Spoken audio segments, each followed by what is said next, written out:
یاد ہے جب آپ پہلی میٹنگ آپ نے بلائی تھی، پرائم منسٹر صاحب نے کہا، میں نوجوانوں کے لیے کہہ رہا ہوں، پرائم منسٹر صاحب نے کہا کہ ایک بچہ ہے جس کے ساتھ سمارٹ فون ہے اور وہ رات سوتے وقت اپنے بستر میں اپنے بیڈ روم میں چلا جاتا ہے، کمبل اوڑھتا ہے، تو کیا اس کو اسکول کا ٹیچر یا استاذ روک سکتا ہے؟ کیا اس کو مسجد کا امام روک سکتا ہے؟ کیا اس کے والدین اس کو روک سکتے ہیں؟ نہیں روک سکتے۔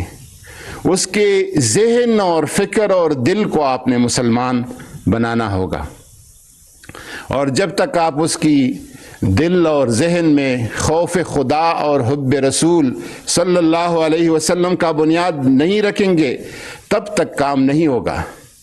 زبان پہ کہہ بھی دیا لا الہ الا اللہ تو کیا حاصل؟ دل و نگاہ مسلمان نہیں تو کچھ بھی نہیں۔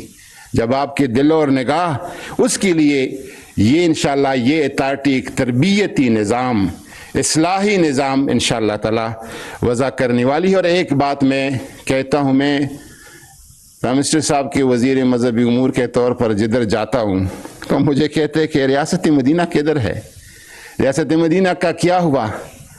بدقسمتی سے وہ جو تعصب سے بڑے لوگ ہیں وہ اس کو بھی ایک تانا کے طور پر ہمیں کہتے ہیں، لیکن میں ان کو کہتا ہوں کہ ریاست مدینہ راتوں رات یکدم والا معاملہ نہیں ہے، یہ ایک مسلسل طلب ہے، مسلسل جستجو ہے اور ایک مسلسل جد و جہد ہے۔ لیکن میں آپ کو بتاؤں کہ ہر پاکستانی کی جیب میں 10 لاکھ کا ہیلتھ کارڈ اس کے جیب میں رکھنا ضرورت کے اور علاج کے وقت، یہ میں سمجھتا ہوں کہ ریاست مدینہ کی طرف ایک قدم ضرور ہے۔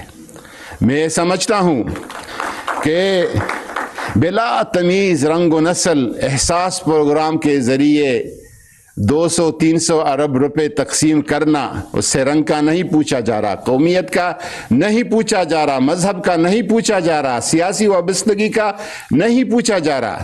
میں سمجھتا ہوں کہ یہ ریاست مدینہ کی طرف ایک قدم ہے، اور جنوری اور دسمبر کی راتوں میں سردی سے ٹٹرتے ایک مزدور کے لیے پناہ گاہ اور لنگر خانے کا انتظام، یہ ریاست مدینہ کی طرف ضرور ایک قدم ہے۔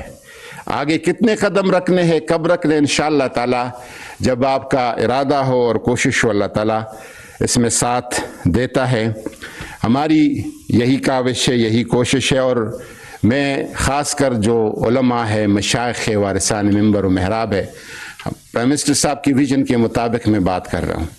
ہم تو نماز کی بات کر رہے ہیں، حضور کی سیرت کی جب بات کرتے ہیں، نماز کی، روزہ کی، زکوٰۃ کی، حج کی، یہ تو کب کتنے عرصے بعد قرآن کی نزول کے بعد فرض ہو گئے۔